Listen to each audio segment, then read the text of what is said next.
So in this video, we're just going to do one more example of solving a homogeneous differential equation. And in a previous video, 2 videos ago, we demonstrated that this differential equation was indeed a homogeneous differential equation. So I don't need to demonstrate that it's a homogeneous differential equation because 2 videos ago we already did that. So what we're going to do is solve this homogeneous differential equation, and we're going to do it like we did before by making the substitution y equals ux, and we already saw that then dy dx needed to be equal to, and we applied the product rule to this in the last video, so we showed that we get du dx times x plus u times dx dx by taking the derivative with respect to x, and then we can clear the denominators by multiplying through by dx, in which case we wind up getting that dy is just equal to x du. Order of multiplication doesn't matter. X du plus u dx.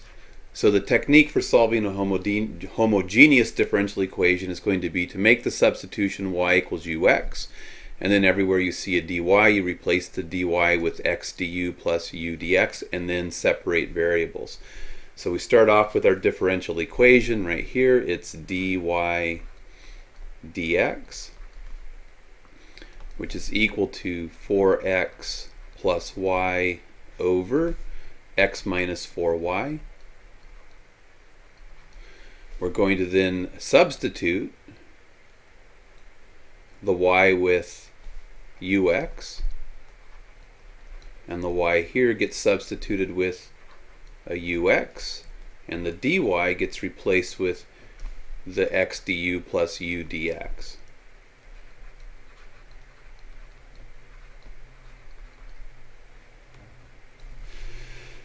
Now we want to start to work on separating the variables, because if it's a homogeneous differential equation and we make these substitutions, then separation of variables will work for the differential equation.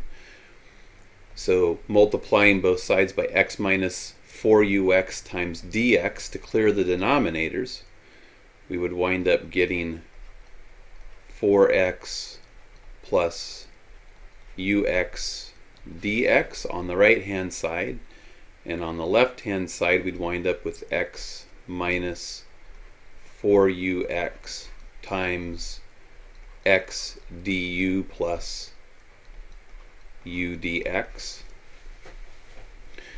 And then the idea is we're going to need to get the du's on one side and the dx's on the other. I'm going to choose to put the dx's on this side and the du's on this side. So my du term is going to be x minus 4ux times x du on the left hand side. So we'll get x minus 4ux times x du on the left hand side. And I could distribute this x into the parentheses, which would give me x squared and x squared here, du. And then I'm going to have my 4x plus ux dx that's already on the right hand side, and then I'm going to be distributing this term into the u dx term, and then I'll want to subtract that term from both sides. So I'm going to get minus, and I'll get my x minus 4ux that gets distributed into the u dx terms. So I'll be subtracting that term from both sides after the distribution. So we get minus x minus 4ux times the u dx. And then what I want to notice is I could distribute this minus into the parentheses if I wanted to. So I could do get a plus, the opposite of x, plus 4ux times u dx.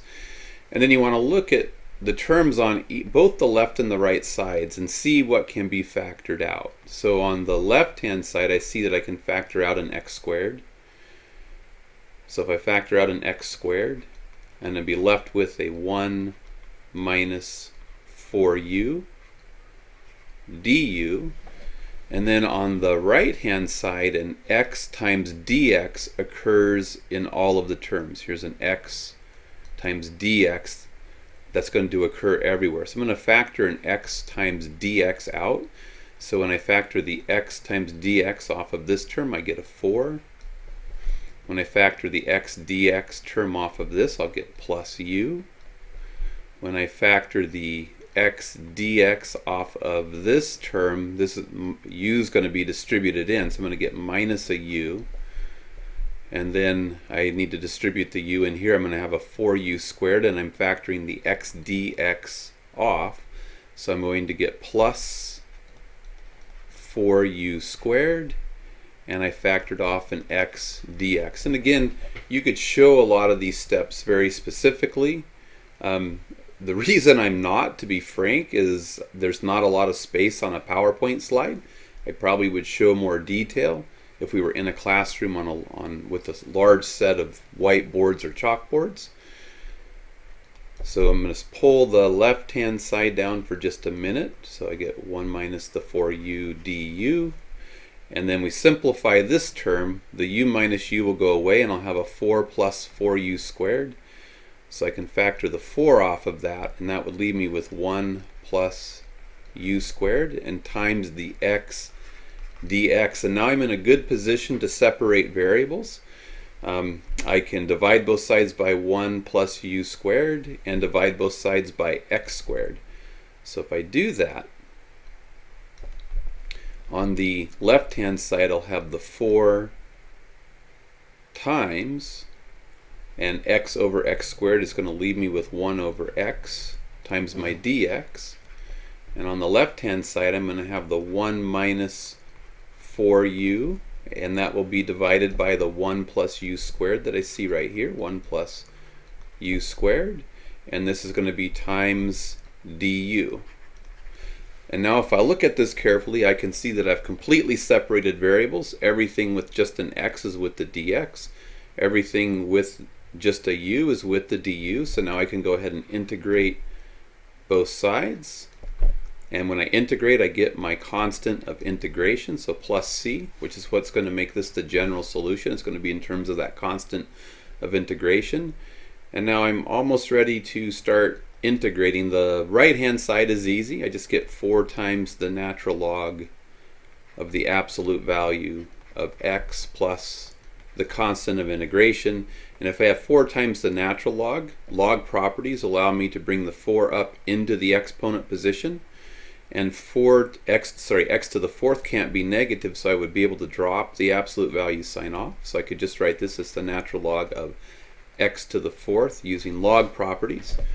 And over here what I want to recognize is I can break this up into 2 integrals. So then it can be the numerator over the denominator minus the other component of the numerator over the denominator. And this is du. And 1 over 1 plus u squared is going to be an inverse tangent of u. The pattern, if you're using the comprehensive table integrals, is this. In our case, a is equal to 1, so we have a 1 squared plus u squared form. So it's going to be 1 over 1 is just 1, x over 1 is just x. So we'll get the inverse tangent of the variable u. The other way to do it, if you either didn't have it memorized or didn't look at the table of integrals, would be to do trigonometric substitution. So you'd construct your triangle and integrate this. So this, when we integrate, it's going to be the tangent inverse of the variable u minus. When I look at this one, the key is to notice that the denominator, the derivative of the denominator, is almost in the numerator. In fact, if it has the form 1 over crap times crap prime, almost, it varies by just a constant. Because if we take the derivative of the denominator, I get 2u, and the numerator has a 4u in it. So it really is 2 times crap prime over crap. And anytime you have the derivative over the original, that tells you to guess a logarithm for your antiderivative. So I'm going to go minus. And my guess would be that it's going to be the natural log of 1 plus u squared, which can't be negative, so I'm not going to worry about the absolute value sign. I'll put my equals my natural log of x to the fourth plus c over here on the right. And then what I want to recognize, the way that you check your work is you take the derivative of this. So if I take the derivative of the natural log, I get 1 over 1 plus u squared, which is exactly what I have here in the denominator. Then you would multiply by the derivative of the numerator, which would be 2u. But here you have a 4u instead of a 2u, so we would need to multiply by 2. So 2 times 2u will give us the 4u that we need. And then the last step is going to be to get this back in terms of just x and y. So again, if y equals u times x, that means that y over x is equal to u. So we would do that substitution. We would say this is going to be the tangent inverse. Instead of u, we replace the u with y over x minus 2 times the natural log of the 1 plus, replace this u here with y over x quantity squared, and this is equal to the natural log of x to the fourth plus c. And this is a case where I would say, there's some simplifying, there's some things that we can do with this. I don't think it's necessary to do those things. We'll just leave y implicitly defined and call this good.